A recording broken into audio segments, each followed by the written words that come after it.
이런 이야기가 있습니다. 강아지 성도와 고양이 신자라는 책에 나온 내용입니다.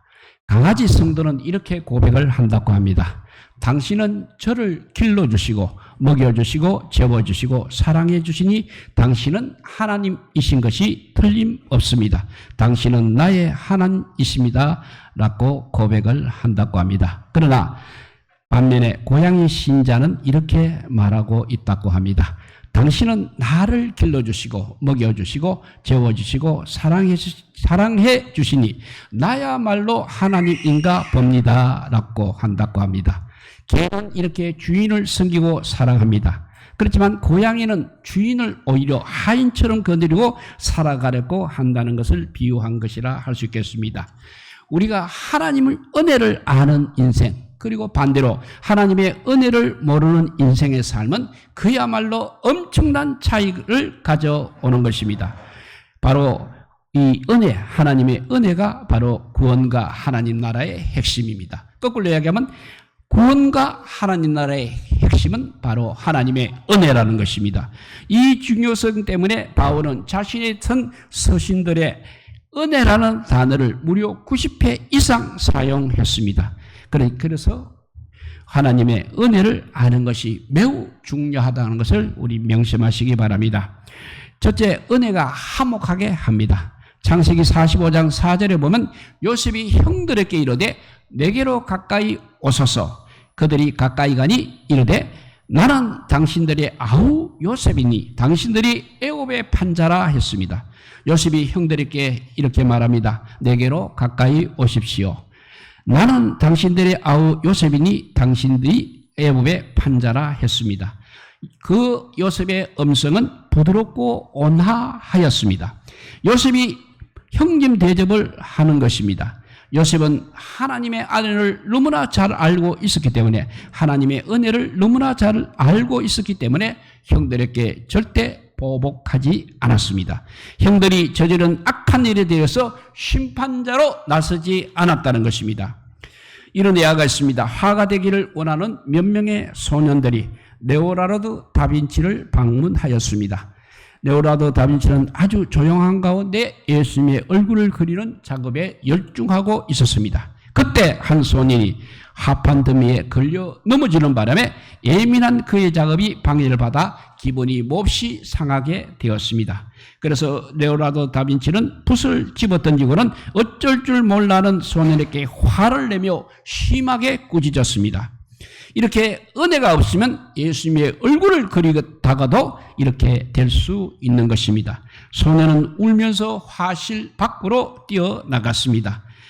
그래서 레오나르도 다빈치는 다시 붓을 들고 예수님의 얼굴을 완성시켜버렸고 애를 쓰고 애를 썼지만 도저히 그림을 그릴 수가 없었습니다.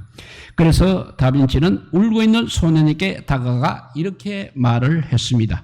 애야, 미안하구나.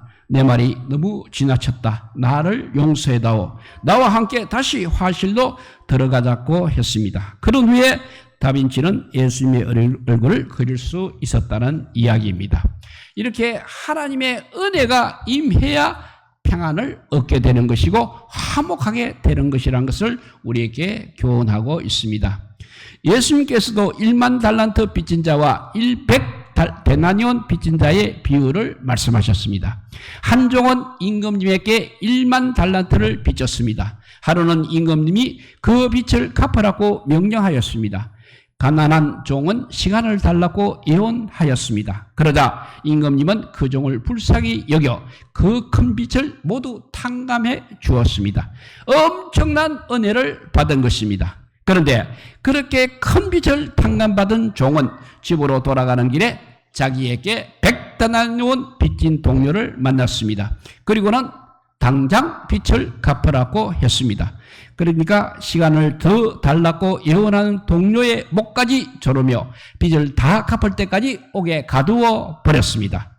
더 큰 은혜를 받고 자신은 이렇게 은혜를 베푸지 못하고 있는 것입니다. 정말 은혜를 모르는 사람이었습니다. 이 일을 결국 알게 된 임금님은 그를 잡아다가 감옥에 가두고 말았습니다. 바울은 자신을 항상 복음의 빚진 자라고 하였습니다. 그렇습니다. 우리 믿는 사람들은 예수님의 사랑에 모두 다 빚진 자들입니다. 십자가의 은혜로 제사함 받고 구원받은 사람들입니다. 그러므로 우리도 받은 은혜를 사람들에게 반드시 나누어 주어야 하는 것입니다. 용서하고 사랑해야 하는 것입니다. 그것이 바로 화목한 세상을 만드는 길입니다. 이렇게 은혜가 화목하게 한다고 했습니다. 두 번째는 은혜는 형통하게 합니다. 창세기 39장 4절 말씀입니다. 요셉이 그의 주인에게 은혜를 입어 섬김에 그가 요셉을 가정총무로 삼고 자기의 소유를 다 그의 손에 위탁하였다고 했습니다. 하나님께서 요셉과 함께 하심이 보디발의 눈에도 보였다는 것입니다. 요셉이 하는 일마다 형통하기 때문에 그런 것입니다. 하나님께서 함께 하신 사람은 이렇게 정직합니다. 맡은 일에 충성을 다합니다. 이것이 바로 사랑을 받는 비결인 것입니다. 주인 보디발에게 은혜를 입게 하신 분이 바로 하나님이십니다.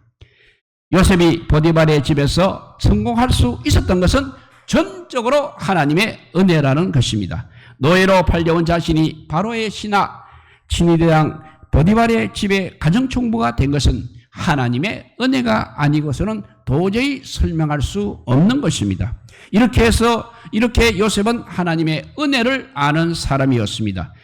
하나님의 은혜를 아는 것이 바로 형통의 비결이었습니다. 창세기 45장 9절 말씀입니다. 당신들은 속히 아버지께로 올라가서 아뢰기를 아버지의 아들 요셉의 말에 하나님이 나를 애굽 전국의 주로 세우셨으니 지체 말고 내게로 내려오십시오 라고 했습니다. 요셉은 아버지의 아들 요셉의 말에 하나님이 나를 애굽 전국의 주로 세우셨으니 지체 말고 내게로 내려오시라고 전하라고 하였습니다. 요셉은 자신이 애굽의 총리가 된 것은 전적으로 하나님의 은혜라고 한 것입니다. 하나님께서 지켜주시고 하나님께서 인도해 주셔서 지금의 축복을 누리고 있다는 것입니다. 우리는 날마다 하나님의 은혜를 알고 감사하며 살아야 하는 것입니다. 세상 사람들은 자기의 공로를 내세우고 자기의 영광을 구합니다. 그러나 성도는 달라야 한다는 것입니다. 무엇이든지 어떤 행편이든지 하나님의 은혜임을 잊지 말아야 한다는 것입니다. H.O.T 가수 토니 안이 있습니다. 그 사람이 미국 영주권을 포기하고 군 입대 신청을 하였습니다. 여러 가지 문제가 힘들고 지친 자신의 삶을 새롭게 하기 위함이었습니다. 그래서 자기 소속 회사에 알리지도 않고 또 부모님에게도 말씀드리지 않았다고 합니다. 그래서 그는 입대를 앞두고 두려움이 가득했다고 합니다. 비교적 나이가 많았고 대인 기피증이 여전히 심할 때였습니다. 그래서 하나님께 기도를 드렸다고 합니다. 하나님, 너무 무섭고 너무 두렵고 그래서 가야 하는 것은 아는데 살려주십시오라고 기도했습니다. 그때 이병열차에서 차분한 어조로 말을 건 사람이 있었습니다. 알고 보니 그분은 육군훈련소 교관이었습니다. 그분이 군생활에 대해 하나부터 열까지 설명을 해 주었다고 합니다. 이 얘기를 듣고 나서 보니 마음이 편해졌다고 합니다. 그리고 하나님께서 자신의 기도를 들어주신 것이 아닌가 싶어서 그분께 혹시 하나님을 믿으십니까? 하고 여쭤보았다고 합니다. 그러자 그분이 독실한 그리스도인이라고 하셨다고 합니다. 자신이 조금이라도 도움이 되었다면 다행이라고 하시면서 그렇게 헤어졌다고 합니다. 그렇게 토니아는 군생활을 잘 적응하며 조금씩 몸과 마음을 회복해 갔다고 합니다. 하나님의 은혜를 길러내는 것이 바로 기도라고 하는 것입니다. 우리의 삶을 형통하게 하는 길은 기도를 통해서 하나님의 은혜가 나에게 임하게 하는 것입니다. 기도를 통해서 은혜의 샘물을 길러내시는 우리 모두가 되시기 바랍니다. 내 마음에 은혜의 생수가 넘쳐 흐르도록 간절히 매일 기도하시기 바랍니다. 이렇게 은혜가 화목하게 한다고 했습니다. 두 번째, 은혜가 형통하게 하는 것입니다. 세 번째, 은혜가 바로 우리의 모든 문제를 해결합니다. 이스라엘 땅에 3년 반 동안 비가 내리지 않았습니다. 그래서 백성들이 고통 가운데 지내고 있었습니다. 이스라엘에 찾아온 가뭄의 원인은 하나님의 은혜를 잊어버렸기 때문이었습니다. 하나님의 말씀을 따르기보다는 탐욕의 우상인 바알신에게 빠진 것입니다. 그래서 하나님께서 엘리야 선지자를 갈멜산으로 보내셔서 하나님이 참신이 되신 것을 이스라엘 백성들께 알게 하셨습니다. 그러니까 하나님의 은혜를 기억하게 한 것입니다. 그래서 이스라엘 백성들이 하나님께로 돌이키게 되었습니다. 그것이 바로 문제 해결의 출발점이었습니다. 그것이 바로 문제 해결의 출발점이 되었습니다. 열왕기상 18장 43절에 보면 그의 사한에게 이르되 올라가 바다 쪽을 바라보라. 그가 올라가 바라보고 말하되 아무것도 없나이다 이르되 7번까지 다시 가라 했습니다. 엘리야 선지자는 기도하러 갈멜산 꼭대기로 올라갔습니다. 엘리야는 몸을 굽혀 머리를 무릎 사이에 파묻었습니다. 그리고 간절하게 하나님께 기도하였습니다. 기도한 후에 엘리야 선지자가 자기 종에게 이렇게 말했습니다. 가서 바다 쪽을 살펴보아라. 그래서 종이 가서 살펴본 후에 말했습니다. 아무것도 보이지 않습니다. 엘리야 선지자가 다시 가서 살펴보라고 했습니다. 그렇게 7번이나 되풀이 되었습니다. 하나님의 은혜가 임할 때까지 기도를 해야 한다는 것입니다. 7번째가 되자 종이 말했습니다. 사람 손바닥만한 작은 구름이 바다에서 올라오고 있습니다. 그리고 얼마 지나지 않았습니다. 검은 구름이 이제 하늘을 덮었습니다. 생하는 바람과 함께 갑자기 돌풍이 부더니 큰 비가 내리기 시작하였습니다. 이스라엘의 물 문제를 단번에 해결한 은혜의 단비가 쏟아진 것입니다. 엘리야의 간절한 기도가 하나님의 은혜의 단비가 바로 메마른 이스라엘 땅에 임하게 한 것입니다. 지금 우리나라 역시 무엇보다도 간절히 기도할 때인 것입니다. 하나님의 은혜가 이 땅에 임하도록 합심하여 부르짖을 때입니다. 이사야서 44장 3절 말씀입니다. 나는 목마른 자에게 물을 주며 마른 땅에 시내가 흐르게 하며 나의 영을 너의 자손에게 나의 복을 너의 후손에게 부어주리니 하였습니다. 목마른 자에게 물을 주시는 하나님이십니다. 메마른 땅에 시내가 흐르게 하시는 하나님이십니다.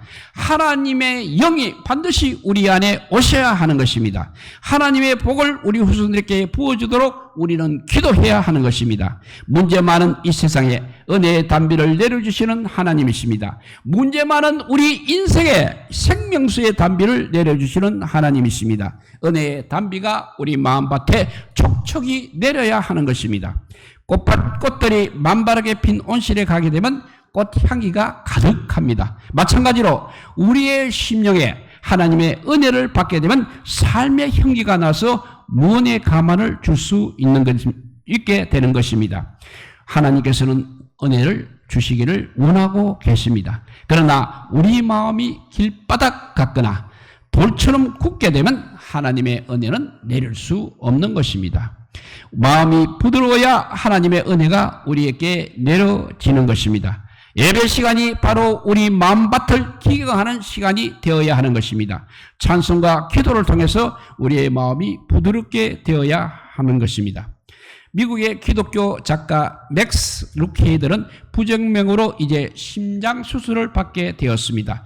그때 의사에게 이렇게 주문합니다. 수술을 하면서 자기 안에 있는 욕심과 이기심, 교만과 죄책감도 모두 다 수술해 달라고 주문을 했습니다.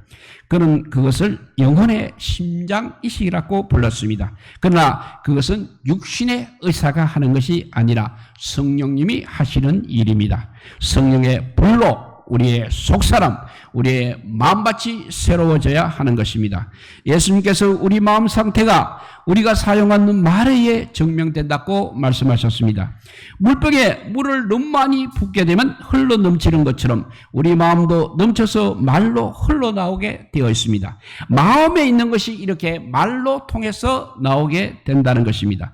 마음을 지배하는 것이 바로 삶을 지배합니다. 그러므로 우리는 마음밭을 잘 가꾸어야 하는 것입니다. 날마다 우리의 마음밭에 은혜의 단비가 내려져야 하는 것입니다. 말씀의 단비가 내려야 하는 것입니다. 그러면 우리 입술에 은혜가 임할 것입니다. 선한 말, 믿음의 말을 하게 될 것입니다. 그러면 우리의 인생 문제는 저절로 해결이 되는 것입니다. 마음과 입술을 은혜롭게 해야 하겠습니다. 이제 말씀을 또 정리해 봅니다. 은혜가 화목하게 합니다. 은혜가 형통하게 합니다. 은혜가 모든 문제를 해결합니다. 그러니까 결론적으로 모든 것이 은혜인 것입니다. 9절 말씀입니다. 나는 사도 중에 가장 작은 자라. 나는 하나님의 교회를 박해하였으므로 사도라 칭함받기를 감당하지 못할 자니라 했습니다. 하나님의 은혜 받은 자의 모습이 되겠습니다. 바울은 자신을 사도 중에 가장 작은 자라고 하였습니다. 10절에 보면 그러나 내가 내 된 것은 하나님의 은혜로 된 것이니 내게 주신 그의 은혜가 헛되지 아니하여 내가 모든 사도보다 더 많이 수고하였으나 내가 한 것이 아니요 오직 나와 함께 하신 하나님의 은혜로라 했습니다. 오직 하나님의 은혜라는 것이다. 은혜라는 것입니다. 바울은 모든 사도보다 더 많이 수고를 하였습니다. 그러나 내가 한 것이 아니요 오직 나와 함께 하신 하나님의 은혜라고 하였습니다. 우리도 바로 이 바울의 믿음을 가져야 하겠습니다. 나 된 것은 하나님의 은혜라고 고백해야 하는 것입니다. 모든 것이 하나님의 은혜입니다. 불란스의 한 노인이 전 세계를 강타한 전염병에 걸려서 쓰러졌습니다. 90세가 넘은 노령인 탓에 산소 호흡기를 달고 오랜 기간 치료를 받았습니다. 그러나 다행스럽게도 후유증 없이 완치가 되었습니다. 퇴원 절차를 밟고 이제 병원비 청구서를 받은 노인은 의사 앞에서 갑자기 눈물을 흘렸습니다. 입원해 있는 동안 며칠간 산소 치료만 받았을 뿐인데 수천만 원이라는 엄청난 치료비가 청구서에 적혀 있었습니다. 눈물을 흘리는 노인을 위로하며 의사가 말을 했습니다. 비용이 너무 많다는 것은 압니다만 그래도 무사히 퇴원하시는 것을 기쁘게 여겼어야 합니다. 라고 했습니다. 노인은 돈은 충분히 있다면서 자신이 눈물 흘리는 이유에 대해서 이렇게 말했습니다. 내가 지금 울고 있는 이유는 며칠간 단지 산소를 마신 금액이 수천만이라는 사실이 아닙니다. 90년 동안 나는 매일 산소를 마시면서 저는 한 번도 하나님께 돈을 지불한 적이 없었습니다. 그 큰 은혜를 모르고 지금까지 모르고 살아온 것이 너무 슬퍼서 지금 우는 것입니다. 라고 했습니다. 노인의 고백을 들은 의사도 하나님의 놀라우신 그 크신 은혜에 눈물을 흘리지 않을 수 없었다는 것입니다. 살면서 누리는 모든 것은 다 하나님의 은혜가 아닌 것이 없는 것입니다. 매일 당연하게 누리는 그 어떤 것이라도 하나님의 은혜임을 알고 감사하면서 살아야 하는 것입니다. 그래서 고린도전서 10장 31절 말씀입니다. 그런즉 너희가 먹든지 마시든지 무엇을 하든지 다 하나님의 영광을 위해서 하라고 하였습니다. 이것이 요셉이 어디를 가든지 무엇을 하든지 형통하게 사는 삶의 비결이었습니다. 요셉이 처한 환경이나 신분은 달라졌지만 그의 삶에 변하지 않는 단 한 가지는 요셉이 바로 하나님과의 바른 관계 안에 항상 머물러 있었다는 사실입니다. 하나님은 가나안에서뿐 아니라 애굽에서도 요셉과 항상 함께 하셨습니다. 요셉은 애굽에 팔려가서 보디발의 집에서도 그리고 종살이를 해서도 그의 마음에는 여전히 하나님이 주인으로 계셨습니다. 요셉은 감옥에서도 하나님을 주인으로 인정하고 살았습니다. 그러니까 감옥에서도 기도하고 찬송했다는 것입니다. 감옥에서도 모든 일에 성실해서 인정을 받고 칭찬을 받았습니다. 먹든지 마시든지 무엇을 하든지 다 하나님의 영광을 위해 하였다는 것입니다. 하나님의 은혜를 아는 믿음의 삶을 산 것이었습니다.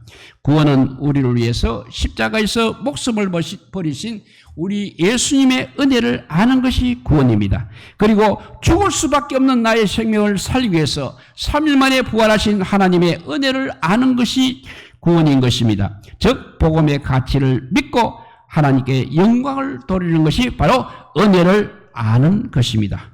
이렇게 하나님의 은혜를 아는 성도들의 삶들이 되시기를 우리 주님의 이름으로 축복드립니다. 기도하겠습니다. 사랑의 하나님 감사합니다. 모든 것이 하나님의 은혜인데도 불구하고 늘 불평하고 살아온 것을 용서하여 주시옵소서. 이제부터는 하나님의 은혜 가운데 살아서 평안하고 화목하고 형통하게 되고 모든 문제가 해결될 뿐만 아니라 항상 은혜가 단비가 내려져서 모든 것이 하나님의 은혜입니다 라고 기도하고 아버지여 부르짖는 저희들 되게 하여 주시기를 간절히 빌고 원하올 때 이 모든 말씀 아무 공도 없으나 우리 구주 예수 그리스도 이름으로 기도드리옵나이다. 아멘.